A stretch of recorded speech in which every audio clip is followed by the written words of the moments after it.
உங்களுக்கு நோய் வரக்கூடாது, இப்போ இருக்கிறவங்களுக்கும் நோய் வரக்கூடாது அப்படின்னு சொல்லிட்டு நீங்கள்லாம் ஒரு விழிப்புணர்வை ஏற்படுத்தணும். நிச்சயமாக செய்வீங்களா? செய்வோம். சரிங்களா? நான் சொல்கிறது திரும்ப சொல்லுங்கள். மாட்டோம் மாட்டோம், நீர் மாசு ஏற்படுத்த மாட்டோம்.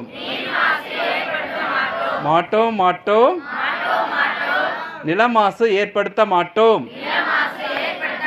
மாட்டோம் மாட்டோம், நில மாசு ஏற்படுத்த மாட்டோம். மாட்டோம் மாட்டோம், காற்று மாசு ஏற்படுத்த மாட்டோம். காப்போம் காப்போம், மலைகளையும் காடுகளையும் காப்போம். காப்போம் காப்போம், மலைகளையும் காடுகளையும் காப்போம்.